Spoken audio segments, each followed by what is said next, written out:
Hey everybody, welcome to Investing in Cannabis. I'm your host, Brandon David. We're back with some fresh content, a fresh startup, Printable. It's a 3D printed smoking device. They're in the inaugural class of Canopy Berkeley. It's a super interesting episode, also just super fun, guys. Enjoy it. Tune in, listen up, get acquainted. Hey everybody, welcome to Investing in Cannabis. I'm your host, as always, Brandon David. We got a great, fresh, new startup on the show today. We're in Berkeley, California with Printable. What's up, Al? How's it going, Brandon? Thanks for being here. Tell us, good to be on the show. What's Printable? So Printable is a business. We're introducing design and customization to the cannabis accessory space, and we're doing that using 3D printing. 3D printing. Okay, so why do we need a 3D printed smoking device? So originally we started because we wanted to kind of break these norms of how pieces like these are supposed to look and basically open it to more people and try to appeal to a broader demographic, a more mature demographic. So 3D printing allows you to like create different kinds of designs than the traditional glass. Yeah. So my brother and co-founder, we started this project in Seattle where he was a glass blower. Mm-hmm. He started out making sculpture glass, then he moved into functional glass, and he was kind of tired of the constraints of glass. And that kind of coincided with adult use legalization in Washington State. Okay. So we decided to launch an experiment, make some new looking things using a new technology, and see what we come up with. Got it. And this is what you came up with, right? So this is what we came up with. Let's just take a look at them. Very cool stuff here. Can you kind of take us down the line, like the different? First of all, what is this made out of? What is the first one? So this is Cone 10 porcelain. It's food grade, completely safe to smoke out of, and we have the glass pieces are lab grade borosilicate glass. This one is called the Alpha. It was the first design. It's a minimalist piece, and it's inspired by hand-spun pottery. So, and then this is the next design we came up with. It's called the Pharaoh. It's inspired by Pharaoh fluid. It's a magnetic reactive liquid. Okay. And what's that used for? What's Pharaoh fluid? It's kind of like an experimental liquid right now.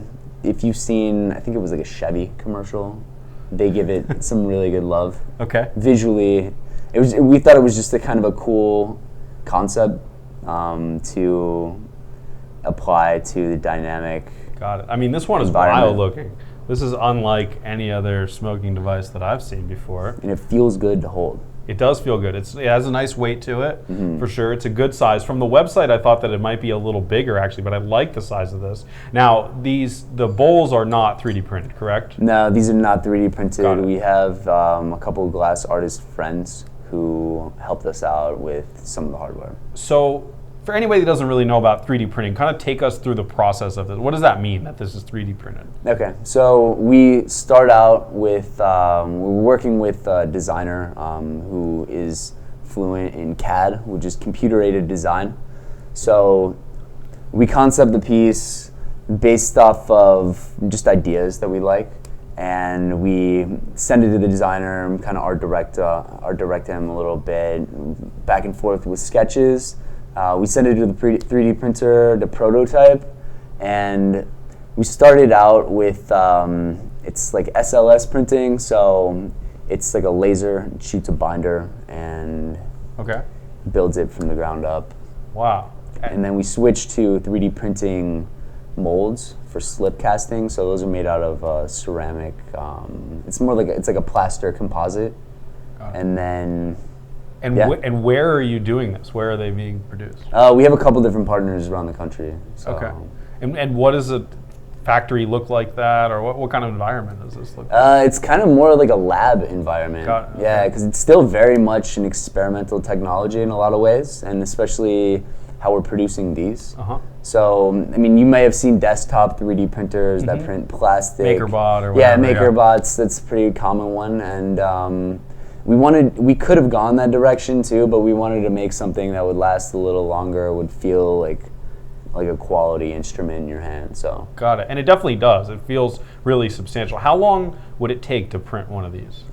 End to end, it takes about 2.5 days. The 2.5 production days. process, yeah. Got it. And do you do one at a time, or are there multiple going at? Yeah, so the way we're doing it now is these are a little bit more craft pieces. So we 3D print a mold, and then it's slip cast. It's a one-use mold. Okay. So then the mold has to be destroyed once you Got it. slip cast it. And is that really more cost effective than a traditional mold? I know they're pretty expensive traditionally, like manufacturing. Yeah, and I mean, so the first line we came out with is a little bit, that's why the price point is a little higher, because the process is a little bit more intensive.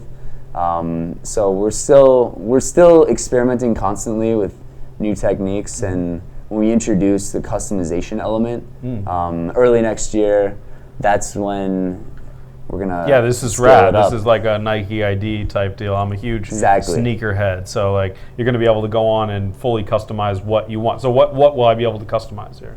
Yeah, so you'll be able to take a piece like this, start out with a base model, things like how big the spikes are. You can change that. You can twist it up. You can change the color. You can even change the material. We could print this piece right here in 14 karat gold if you'd like. Wow. Yeah. Wow. What other materials? So yeah, right now working with porcelain. We have some terracotta in the works, so along the ceramic lines. Yep. We were experimenting with silver as well, and then as well as plating in precious metals. So that's still kind of in the experimental stage at this point. Still cool, but not dramatically expensive. Like, I mean, it's still a little dramatically expensive. Okay. Not like super crazy. Got it. So what does one of these cost to make? So to make these right here, this was about $70. Okay. This one is about $90. Got it. And then retail price? So retail price, these guys started out, we were going with 200, and then this is a new design. We kind of optimized it, so that is on our website for 109 right now. Okay, cool.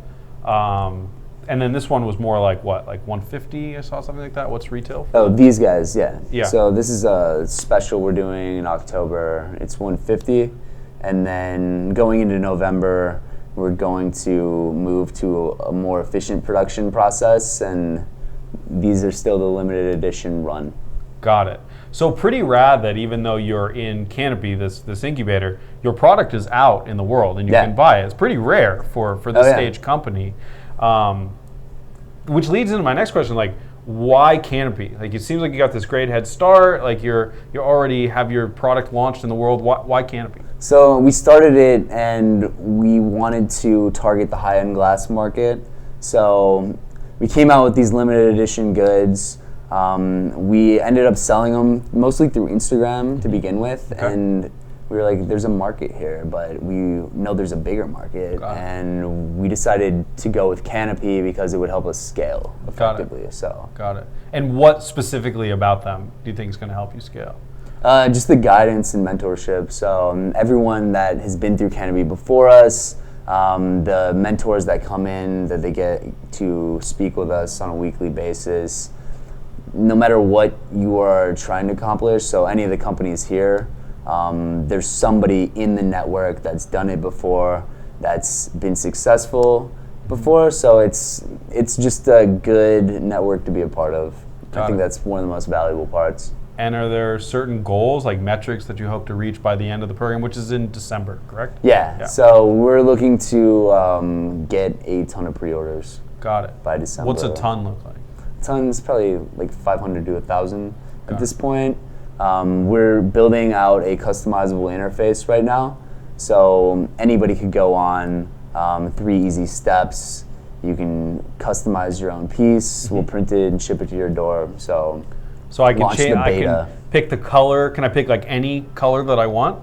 We'll start out with a select few colors. We'll have 5 color options, and then from there we want to scale up because it's still very much in the experimental phase, and we just got to get an MVP of that out as well. Yeah, no, absolutely. I mean, what else would I want to customize? Like, can I put words on it, or I mean, yeah, you could put words on it. Dream with me for a second, like what? Yeah, so I mean, you could extrude words out of different shapes. words work better with a little bit less complex models. So like this model would work better with words. Yeah. You could extrude your name, Brandon Rules outside, and then light it up. That's pretty rad. Very, very cool. I mean, I'm just trying to think of other things that we could do with this. What do you call this one? This kind of has like a spiral type vibe to it. Yeah, so we actually call that the Hai. It's the H-A-I, is how it's spelled.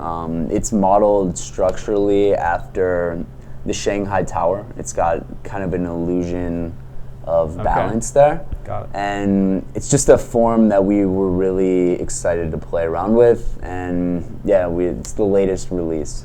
And what's the process kind of to come up with new designs? I mean, how, you whiteboard, like sit down and smoke a bowl? How does it work? Yeah. I mean, like the first one was we wanted to encompass 3 different themes. So like this is like the craft of ceramics. This was more in the line of like experimental science and chemistry. And then this one is more along the lines of crystalline geometry. Mm-hmm. So this next series that we're working on deals more with, it's more inspired by architecture.